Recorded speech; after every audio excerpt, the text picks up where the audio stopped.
Hello all viewers and welcome to instant biology by doctor Neelabh. आज जिस topic पे हम लोग बात करेंगे वो है बायो प्रोसेस इंजीनियरिंग। इससे पहले के एक वीडियो में हम लोगों ने बायो प्रोसेस इंजीनियरिंग को स्टार्ट कर दिया था और उसका पहला लेक्चर देखा था। वहाँ पे हम लोगों ने अलग अलग प्रोसेसेस की बात की थी कि कंटिन्यूस प्रोसेस क्या होता है, फेड बैच क्या होता है, बैच क्या होता है, सेमी बैच क्या होता है, इस तरीके से बातें की थी।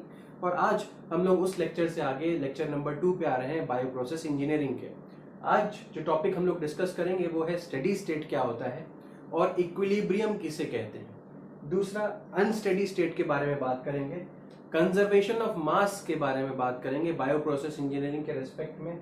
उसके बाद हम लोग देखेंगे कि मास को कंजर्व करने के कितने तरीके हैं, किस तरीके से उनको कंजर्व किया जा सकता है। और उसके बाद डिस्कस करेंगे कंपोनेंट बैलेंस क्या होता है और मास बैलेंस के टाइप्स को भी डिस्कस करेंगे। और फाइनली मास बैलेंस कंप्लीट तो नहीं होगा आज, लेकिन हम लोग इसको नेक्स्ट लेक्चर में लेके जाएंगे और फाइनली डिस्कस करेंगे कि मास बैलेंस स्टेडी स्टेट में कौन कौन से प्रोसेसेस फॉलो करते हैं। देखते हैं, तो शुरू करते हैं स्टेडी स्टेट एंड इक्विलिब्रियम। तो स्टेडी स्टेट क्या होता है, सबसे पहले ये डिस्कस करना जरूरी है कि स्टेडी स्टेट क्या होता है। तो ध्यान रखिए, जब भी एक रिएक्शन अगर हो रहा है तो रिएक्शन होने के दौरान उस रिएक्शन के टेम्परेचर, वॉल्यूम, मास या प्रेशर आदि जो चीजें, जो पैरामीटर्स हैं, अगर इनके अंदर कोई भी चेंज विजिबल नहीं है, देखिए ध्यान से, टेम्परेचर, ये सारे के सारे जो पैरामीटर्स हैं किसी रिएक्शन के, उनमें टेम्परेचर है, वॉल्यूम है, मास है, प्रेशर है, अगर इनके अंदर कोई भी चेंज नहीं दिख रहा है तो हम क्या कहेंगे कि जो रिएक्शन है, जो प्रोसेस है, वो क्या है, वो स्टेडी स्टेट में है। ठीक है, तो अब स्टेडी स्टेट समझने के बाद देखते हैं कि इक्विलिब्रियम किसे कहते हैं। आप लोगों ने जब केमिस्ट्री में देखा होगा या जब हम लोग इक्विलिब्रियम कांस्टेंट के बारे में बात करते हैं, बफर्स के समय भी आप लोगों ने देखा होगा। तो अगर चीज देखें, a प्लस बी अगर लिख रहे हैं और ये कन्वर्ट हो जा रहा है c प्लस डी में, और इस रिएक्शन का जो इक्विलिब्रियम कांस्टेंट है इसको के इक्विलिब्रियम बोल रहे हैं, तो के इक्विलिब्रियम कितने के इक्वल होता है? K equilibrium is equals to c plus D upon a plus B, यही होता है। तो अगर यहां से इस इक्वेशन से देखें तो इक्विलिब्रियम कांस्टेंट क्या हुआ, या कोई भी रिएक्शन इक्विलिब्रियम में कब होता है? कोई भी रिएक्शन इक्विलिब्रियम में तभी होगा जब जो प्रोडक्ट और जो रिएक्टेंट है उनके कंसेंट्रेशन के अंदर रिएक्शन के दौरान कोई भी चेंज नहीं आ रहा है। जैसे कि जो रिएक्शन हो रहा है, जो कंसेंट्रेशन C और D का बना हुआ है, जो कंसेंट्रेशन C और D का है, उसमें कोई भी बदलाव नहीं आ रहा है और A और B के भी वैल्यूज में कोई भी बदलाव नहीं आ रहा है, तो उस रिएक्शन को हम लोग क्या बोलते हैं कि वो इक्विलिब्रियम में है। जरा ध्यान दीजिए, इक्विलिब्रियम में कोई भी अगर रिएक्शन है तो वो ऑटोमेटिकली स्टेडी स्टेट में होता है। यानी कि स्टेडी स्टेट की एक स्पेशल कंडीशन है इक्विलिब्रियम। अगर रिएक्शन इक्विलिब्रियम में है, अगर प्रोसेस इक्विलिब्रियम में है, तो वो ऑटोमेटिकली स्टेडी स्टेट में होगा ही होगा। क्यों ऐसा कह रहे हैं? इसलिए कह रहे हैं क्योंकि जब भी ये दोनों रिएक्टेंट और प्रोडक्ट के कंसेंट्रेशन में चेंज कब नहीं आएगा? चेंज तभी नहीं आएगा जब ऑलरेडी ये टेम्परेचर, वॉल्यूम, मास और प्रेशर, ये जो भी ये पैरामीटर्स हैं, अगर ये ऑलरेडी इनके अंदर कोई चेंज नहीं आ रहा है, तभी यहाँ पे जो C और D जो था उसके कंसेंट्रेशन में कोई चेंज नहीं आएगा, A और B के कंसेंट्रेशन में कोई चेंज नहीं आएगा। इसीलिए हम कह रहे हैं कि जो इक्विलिब्रियम कांस्टेंट है या जो इक्विलिब्रियम स्टेट है वो एक सबसेट है, यानी कि एक स्पेशल कंडीशन है। किसकी स्पेशल कंडीशन है? वो स्पेशल कंडीशन है आपकी स्टेडी स्टेट की। तो ये क्लियर हो गया होगा कि स्टेडी स्टेट क्या है, इक्विलिब्रियम क्या है। अब आ जाता है अनस्टेडी स्टेट क्या है। जब भी रिएक्शन के दौरान टेम्परेचर बदल रहा है, टेम्परेचर कब बदल सकता है? जैसे कि आपने दो चीजें मिक्स की और रिएक्शन क्या था, एक्सोथर्मिक था। पहले टेम्परेचर कम था और रिएक्शन होने के बाद टेम्परेचर बढ़ गया, तो टेम्परेचर में क्या हो गया, चेंज हो गया। टेम्परेचर आइसोथर्मल रिएक्शन नहीं रह गया, टेम्परेचर एक्सोथर्मिक हो गया, बढ़ गया, तो रिएक्शन क्या हो गया, अनस्टेडी स्टेट में है। जो पूरा आपका सिस्टम है that is in unsteady state. Similarly volume अगर बढ़ रहा है, सिमिलरली अगर मास बढ़ जा रहा है, प्रेशर बढ़ जा रहा है, तो ऐसी स्टेट्स में जो सिस्टम है वो अनस्टेडी स्टेट में होगा, अनस्टेडी स्टेट में होगा। तो ये क्लियर हो गया होगा, स्टेडी स्टेट, इक्विलिब्रियम और अनस्टेडी स्टेट क्या होते हैं, ये क्लियर हो गया होगा। आइए अब बात करते हैं law of conservation of mass. ठीक है, तो आप लोग शुरुआत से पढ़ते आ रहे हैं कि matter can neither be created nor destroyed. कोई भी मैटर जो है वो क्रिएट भी नहीं किया जा सकता और डिस्ट्रॉय भी, neither be created nor destroyed, ये हम लोग शुरुआत से पढ़ते आ रहे हैं। अब इसी चीज को हम लोग एक इक्वेशन के फॉर्म में लिखना चाहें, तो अगर एक सिस्टम ले लें, जैसे कि हम लोगों ने पिछले क्लास में बात किया था, ये एक सिस्टम है। सिस्टम क्या होता है? सिस्टम एक ऐसी एंटिटी है जो कि एक बाउंड्री से सराउंडेड है। ये क्या है? ये एक बाउंड्री है, और बाउंड्री के बाहर क्या हो गया? आपका एनवायरनमेंट हो गया या यूनिवर्स हो गया। ठीक है जी।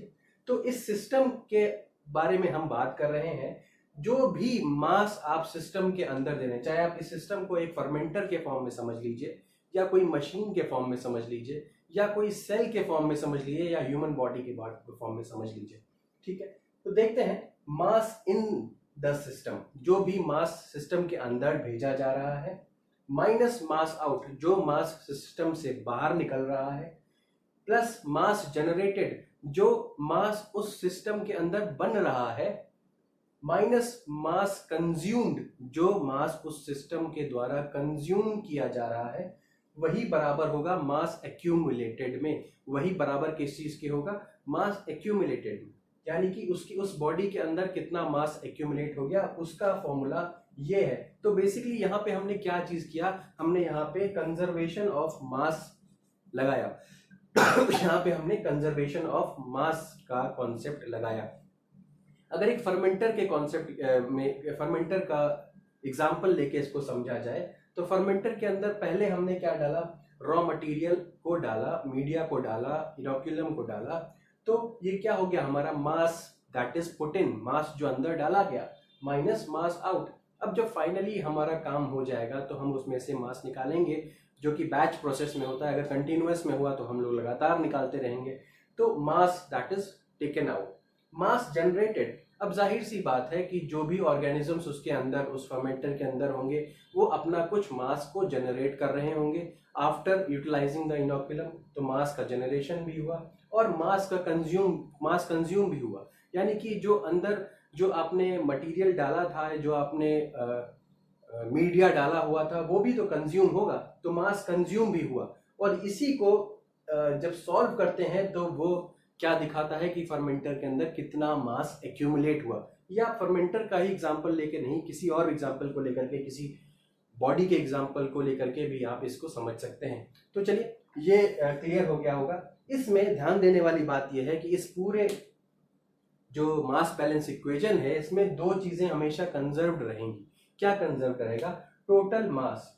ठीक है, यानी कि जितना मास आपने अंदर इनपुट किया था वो बराबर होगा कितना? मास जो प्रोडक्ट जो आपका बना और जो लॉसेस हुए उसके बराबर होगा आपने जो मास इनपुट किया था।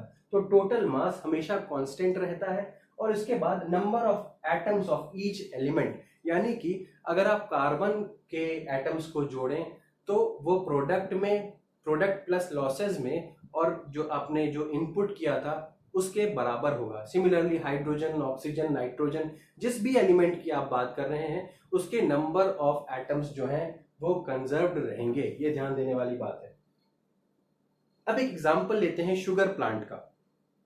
सपोज करिए एक शुगर प्लांट है। शुगर कहाँ से बनेगा? गन्ने से बनेगा। तो गन्ने का यूज किया जाता है शुगर बनाने में, या इसको दूसरा एग्जांपल के लिए फॉर्म में ले सकते हैं, प्यूरिफिकेशन जब शुगर का होता है, उस तरीके उस एग्जांपल से भी समझ सकते हैं। पहले देखते हैं शुगर प्लांट अगर है तो उसमें ये इक्वेशन थोड़ी सी मॉडिफाई हो जाएगी। जो ये मास बैलेंस की इक्वेशन है, अलग अलग एग्जाम्पल्स में इस इक्वेशन को हम लोग अलग अलग फॉर्म में मॉडिफाई कर सकते हैं depending upon what we are taking as an example. Suppose we are talking about sugar plant. अगर हम शुगर प्लांट के बारे में बात कर रहे हैं तो क्या होगा?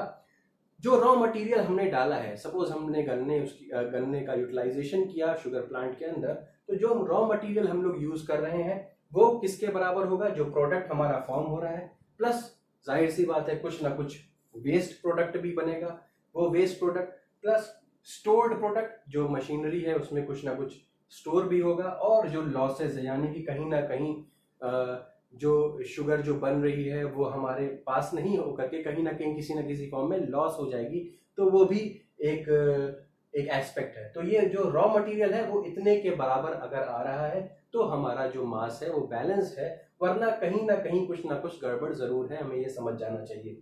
ठीक है, चलिए आइए अब कंपोनेंट बैलेंस की बात करते हैं। ये कंपोनेंट बैलेंस क्या है? जब भी हम किसी एक पर्टिकुलर कंपोनेंट की बात कर रहे हैं, जैसे प्रोटीन की किसी बात करेंगे, सपोज करिए इस पूरे रिएक्शन के अंदर हमने एक प्रोटीन की बात की, एक ही प्रोटीन की बात की, तो वो प्रोटीन, उस प्रोटीन के ऊपर अगर हम मास बैलेंस की इक्वेशन लगाते हैं तो वो किस तरीके से होगा?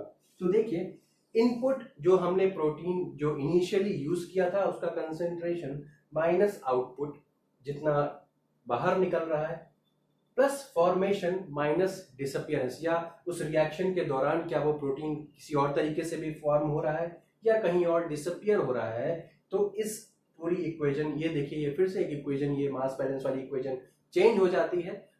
कब चेंज हो जाती है? जब हम कंपोनेंट बैलेंस की बात कर रहे हैं। हमने यहां पर भी देखा शुगर प्लांट के केस में भी ये इक्वेशन चेंज हो गई, डिपेंडिंग अपॉन आवर एप्लीकेशन। हम इस इक्वेशन को, ये जो जनरलाइज्ड इक्वेशन है, इसको हम अलग अलग फॉर्म में यूज कर सकते हैं। चलिए आइए अब बात करते हैं types of mass balance. Mass balance के प्रकार कितने हैं? दो तरीके का मास बैलेंस होता है बेसिकली। तो मास बैलेंस दो प्रकार का है, उसमें से कौन कौन सा है? सबसे पहले कौन सा? सबसे पहले डिफरेंशियल बैलेंस और दूसरा है इंटीग्रल बैलेंस। अब देखते हैं डिफरेंशियल बैलेंस का क्या मतलब हुआ। डिफरेंशियल बैलेंस किस कंडीशन में होता है? कंटिन्यूअस कंडीशन में और बैच, कंटिन्यूअस प्रोसेसेस में और बैच प्रोसेसेस में होता है। कंटिन्यूअस और बैच के बारे में अगर आपको आइडिया नहीं है तो प्लीज मेरा फर्स्ट लेक्चर जाकर के देखिएगा। तो कंटिन्यूअस में अगर मेजर जो डिफरेंशियल बैलेंस है वो कंटिन्यूअस प्रोसेसेस में लगता है। अगर आपने ध्यान दिया हो कंटिन्यूअस प्रोसेस को, तो कंटिन्यूअस प्रोसेस में क्या होता है? बेसिकली फ्लो रेट के ऊपर सब चीजें डिपेंड करती हैं। आप उसमें जो मास है वो इनपुट भी करते रहते हैं और मास को बाहर भी आउटपुट में निकालते भी रहते हैं। तो सारी चीजें फ्लो रेट के ऊपर डिपेंड कर रही हैं। जैसे कैसे? जितना मास आपने फ्लो इन करवाया और कितना मास आपने फ्लो आउट करवाया। अब सोचिए, अगर ये जो फ्लो है ये इक्विलिब्रियम में आ जाता है तो आपका जो ये कंटिन्यूअस जो स्टेट है, कंटिन्यूअस सिस्टम है, ये एक स्टेडी स्टेट में आ जाएगा, इक्विलिब्रियम में आ जाएगा। कैसे इक्विलिब्रियम में? जब आपने जितना फ्लो इन किया उतना फ्लो आउट किया, तो क्या हो रहा है? मास के अंदर कोई चेंज नहीं आ रहा, टेम्परेचर के अंदर कोई चेंज नहीं आ रहा, वॉल्यूम के अंदर कोई चेंज नहीं आ रहा, तो सारी चीजें कांस्टेंट है, तो आपका कंटिन्यूअस सिस्टम क्या होगा? एक स्टेडी स्टेट में आ जाएगा। तो जब भी डिफरेंशियल बैलेंस की आप बात करें या जब भी कंटिन्यूअस स्टेट की बात करें, तो उसमें जब भी इंफॉर्मेशन ली जाती है या जब भी रीडिंग्स ली जाती हैं तो वो एक पर्टिकुलर इंस्टेंट पे ही ली जाती है। आपको पता होगा कि जब पर्टिकुलर इंस्टेंट पे ली जा रही है, और ये डिफरेंशियल हम लोग इसको बोल रहे हैं, पर्टिकुलर इंस्टेंट पे ली जा रही है और हर चीज रेट के ऊपर डिपेंडेंट है। कंटिन्यूअस में जैसे मैंने अभी बताया कि फ्लो रेट के ऊपर डिपेंडेंट है। रेट मतलब क्या हुआ? आपने पढ़ा होगा मैथमेटिक्स में भी, dx/dt रेट है। तो जब भी रेट की बात की जाती है तो डिफरेंशिएशन है, राइट? ये डिफरेंशिएशन का फॉर्म है। तो जब भी रेट की बात की जा रही है तो डिफरेंशिएशन हो रहा है, इसीलिए यहाँ पे डिफरेंशियल बैलेंस भी हम लोग इसको कहते हैं। अब आते हैं इंटीग्रल बैलेंस में। इंटीग्रल बैलेंस का एग्जांपल बैच भी है और सेमी बैच भी है। तो बैच इन दोनों में ही आता है, बट ज्यादा यूज इंटीग्रल बैलेंस में इसका होता है। इंटीग्रल बैलेंस में जब भी रीडिंग्स ली जाती हैं तो वो एक लॉन्ग पीरियड ऑफ टाइम, मतलब एक लंबे अंतराल में रीडिंग ली जाती है, तभी उसको माना जाता है। तो वो आता है इंटीग्रल। इंटीग्रल में क्या होता है? इंटीग्रेशन में क्या होता है? लगातार हम लोग जोड़ते चले जाते हैं एक पर्टिकुलर चीज को, तो वो इंटीग्रेशन है। उसी तरीके से इसका नाम भी है। तो ये प्रोलॉन्ग्ड टाइम पीरियड में रीडिंग ली जाती है और डिफरेंशियल में एक पर्टिकुलर इंस्टेंट में रीडिंग ली जाती है। तो ये क्लियर हो गया होगा। अब आते हैं mass balance in steady and unsteady state. जरा सोचिए कि स्टेडी स्टेट में कौन सा प्रोसेस काम कर सकता है? क्या बैच स्टेडी स्टेट में काम कर सकता है? क्यों? जब भी आपने रिएक्शन को पैक कर दिया, जब भी आपने फर्मेंटर को पैक कर दिया, तो उस प्रोसेस में टेम्परेचर भी चेंज हो सकता है, प्रेशर भी चेंज होगा, किसी ना किसी चेंज ज़रूर होगा। तो क्या वो रिएक्शन स्टेडी स्टेट में आएगा? नहीं आ पाएगा। तो इसीलिए सिर्फ और सिर्फ कंटिन्यूअस प्रोसेस जो होता है, कंटिन्यूअस प्रोसेस जो होता है, that can only be said to function in steady state. और ज़रूरी नहीं है कि कंटिन्यूअस जो प्रोसेस है वो हमेशा ही स्टेडी स्टेट में हो, ज़रूरी नहीं है ऐसा। जब भी फ्लो रेट इक्वल है, फ्लो रेट इक्विलिब्रियम में है, फ्लो रेट में कोई चेंज नहीं आ रहा, तभी वो कंटिन्यूअस प्रोसेस स्टेडी स्टेट में रहेगा, वरना ये कंटिन्यूअस प्रोसेस भी अनस्टेडी स्टेट में आ सकता है। देखिए मैंने इसको स्टेडी में भी लिख रखा है और अनस्टेडी में भी लिख रखा है। सिमिलरली बैच और फेड बैच की जब बात करें तो बैच और फेड बैच में हम लोग इसको पैक कर देते हैं, तो हमेशा कुछ ना कुछ चेंज रिएक्शन के अंदर होता रहता है, इसीलिए these processes are come under unsteady state. Batch में तो आप एक बार रिएक्शन को पैक कर देते हैं, फिर फेड बैच में भी ऐसा ही होता है कि वॉल्यूम चेंज होता रहता है फेड बैच के अंदर, तो इसीलिए इसको अनस्टेडी स्टेट के अंदर रखा जाता है। हालांकि इस लेक्चर के अंदर मास बैलेंस पूरा कंप्लीट नहीं हुआ है, हम इसको और डिटेल में थोड़ा देखेंगे, बट वो नेक्स्ट लेक्चर में उसको देखेंगे। मेरा एक टेलीग्राम ग्रुप भी है, आप उसको भी ज्वाइन कर सकते हैं। वहाँ पे मैंने एक वेबसाइट भी बना रखी है, प्लीज़ उसको ज़रूर ज्वाइन करिए। उस पर नए नए लेक्चर्स और नई नई जो भी इंफॉर्मेशन है रिगार्डिंग दिस कोर्सेज वो भी आ रही है। और अगर आपको ये लेक्चर पसंद आया हो तो प्लीज़ लाइक करिए और मेरे चैनल को सब्सक्राइब करिए। इन जो डिस्कशन पोर्शन में पूरी मैंने डिटेल्स दे रखी है टेलीग्राम चैनल के ऊपर भी और अपना जो वेबसाइट है उसके बारे में भी। Thank you so much.